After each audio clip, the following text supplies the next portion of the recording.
and Assalamualaikum. My name is Haifah Dayana Betty Razuki. My matric number is 2020897534.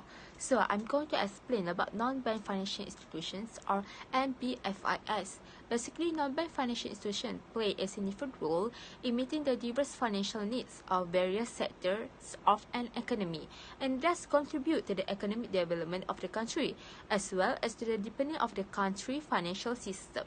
Basically, the non-bank financial institutions are known as NBFIS, established to further enhance efficient mobilization of funds in financial system. The NBFIS are more specialized institutions with specific objective promoting economic and financial stability. It comprises of provident and pension funds, insurance companies, development financial institutions, saving companies, and also unit trusts. The financial institutions are the intermediaries in the financial system.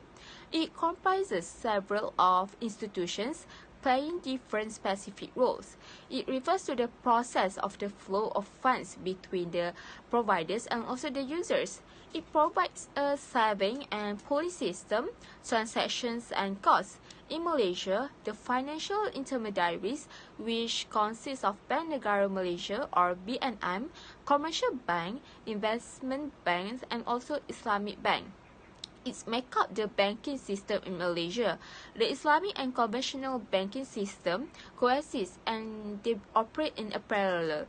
NBFIS complement the banking system in mobilizing savings.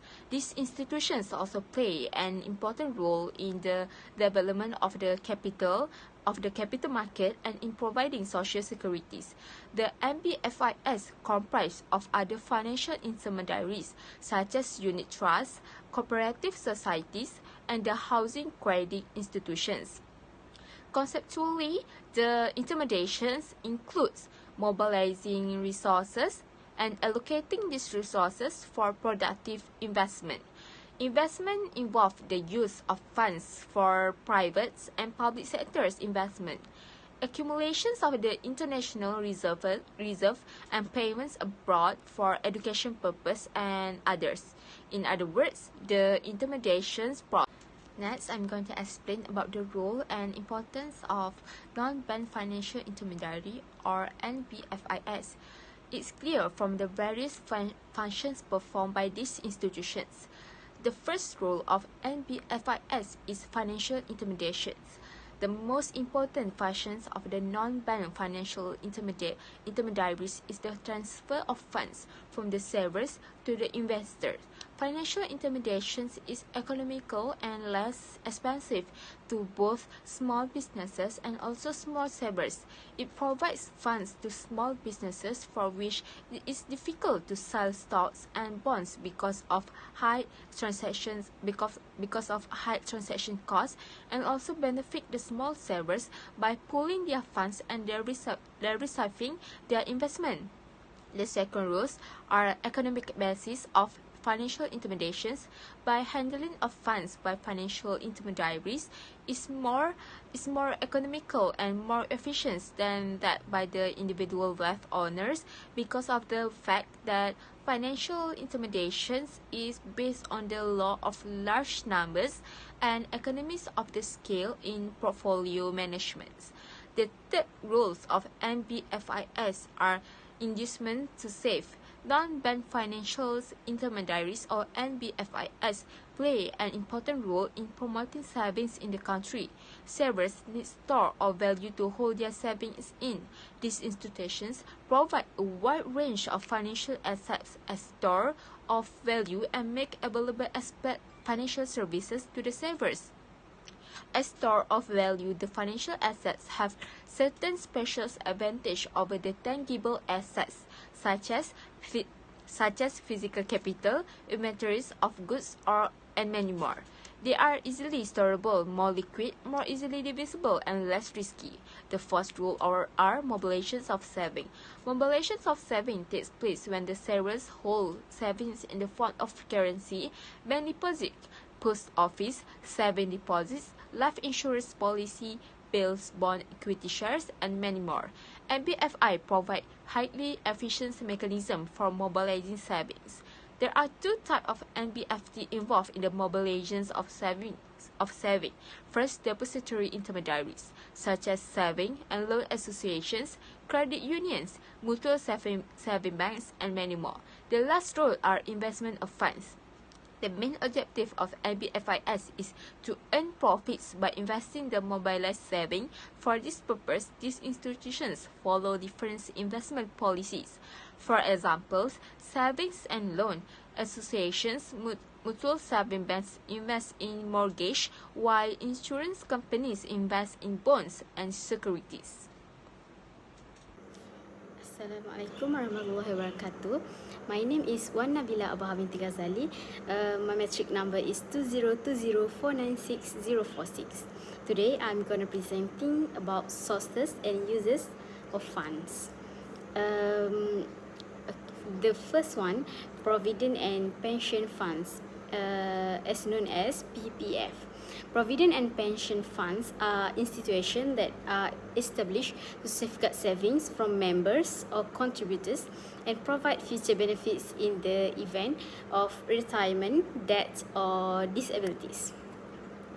These savings come from the monthly deduction of a certain percentage of members' monthly income and a percentage contribute by employers. In addition to providing future benefits, it also provides a significant sources of financing to the government and the private sector. Among the major provident and pension funds include Employees Provident Fund or Kumpulan Wang Simpanan Pekerja, as known as KWSP. Fund and Kumpulan Wang Amanah Pencen KWAP, Social Security Organisation SOCSO, Armed Forces Fund or Lembaga Tabung Angkatan Tentera LTAT, Malaysian Estate Staff Provident Fund and Teachers Provident Funds. The second one is Employees Provident Fund, EPF, is the dominant institution in this category. The main sources of funds, the contribution made by members of EPF who are mostly private sector employees. This contribution, which are made throughout their working life, comes from employees and employers. Employees contribution amounting to as low as 8% of their gross salary and around 12% contribute by their employers. The amount of contribution may change from time to time as announced by the management of EPF. Funds received by EPF, sources of funds, are being actively utilized to generate return and distribute back to members of EPF.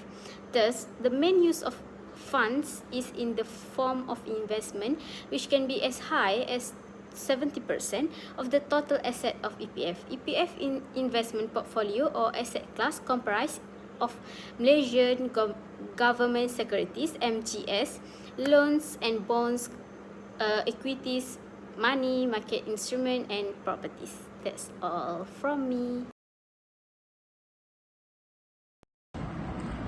Okay, last but not least is insurance companies.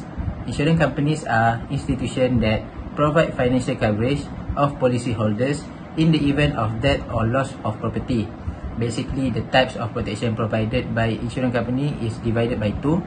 First is life and general expenses. Life insurance is an agreement where the insurance company will compensate policyholder if they are inflicted by a tragedy such as untimely death or become disabled due to the accident. It also compensates policyholders for any claim of health and medical expenses. Insurance companies are considered as financial intermediaries due to its role of receiving funds from the public for the protection and saving required, and use these funds to invest in various instruments to generate returns. Okay, next is the sources and funds in insurance companies. In order to get the coverage or protection, a sum of money known as premium has to be paid by policyholders to to the insurance companies. This premium is considered as a form of saving by the public and become the main sources of fund for the insurance companies. Other sources of funds are reserve and share capital. The uses of funds of insurance companies are mainly investment and payment for claims made by policyholders. To ensure reasonable return to insured parties, insurance companies use this pool of funds to invest or lend out to corporation or government insurance companies, thus become the important intermediary in mobilizing funds in the financial system. The investment portfolio of insurance company normally comprise of government securities, corporate securities, properties, loan, quote share, unit trust, and cash and deposit.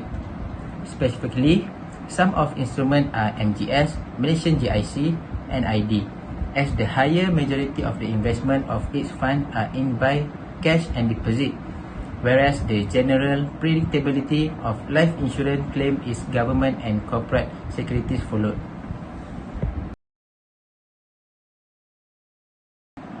In conclusion, non-bank institutions play an important role in financial needs and also contribute to economic growth in the country. NBFI is seen as perfect or even better alternative to conventional bank for meeting various financial requirements of business enterprise. However, to survive and constantly grow, NBFI have to focus on their core strength while improving on weakness. Thank you.